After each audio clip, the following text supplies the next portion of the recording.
Judith chapter 11. Then Holofernes said to her, Take courage, woman, and do not be afraid in your heart, for I have never heard anyone who chose to serve Nebuchadnezzar, king of all the earth. Even now, if your people who live in the hill country had not slighted me, I would never have lifted my spear against them. They have brought this on themselves.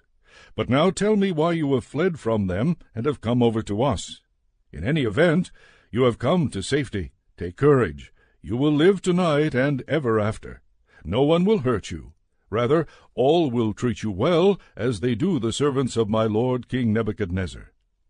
Judith answered him, Accept the words of your slave, and let your servant speak in your presence. I will say nothing false to my lord this night.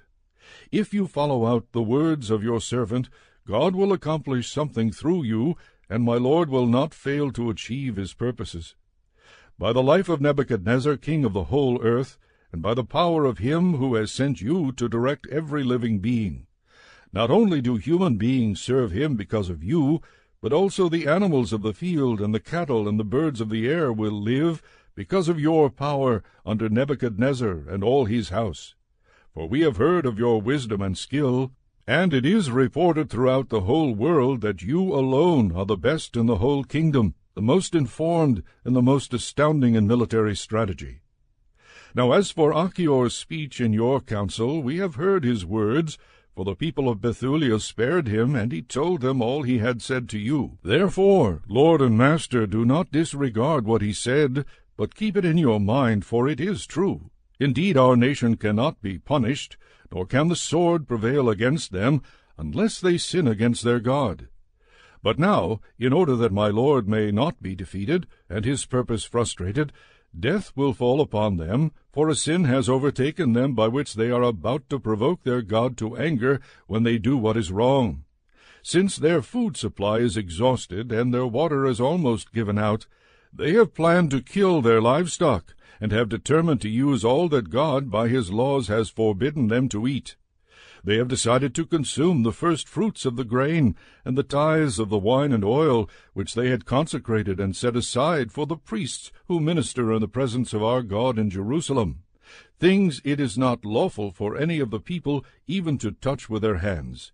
Since even the people in Jerusalem have been doing this, they have sent messengers there in order to bring back permission from the council of the elders. When the response reaches them and they act upon it, on that very day they will be handed over to you to be destroyed. So when I, your slave, learned all this, I fled from them. God has sent me to accomplish with you things that will astonish the whole world wherever people shall hear about them. Your servant is indeed God-fearing, and serves the God of heaven night and day. So, my lord, I will remain with you, but every night your servant will go out into the valley and pray to God. He will tell me when they have committed their sins. Then I will come and tell you, so that you may go out with your whole army, and not one of them will be able to withstand you. Then I will lead you through Judea until you come to Jerusalem. There I will set your throne. You will drive them like sheep that have no shepherd, and no dog will so much as growl at you. For this was told me to give me foreknowledge. It was announced to me, and I was sent to tell you. Her words pleased Holofernes and all his servants. They marveled at her wisdom, and said, No other woman from one end of the earth to the other looks so beautiful or speaks so wisely. Then Holofernes said to her, God has done well to send you ahead of the people, to strengthen our hands, and bring destruction on those who have despised my lord. You are not only beautiful in appearance, but wise in speech. If you do as you have said, your God shall be my God, and you shall live in the palace of King Nebuchadnezzar, and be renowned throughout the whole world.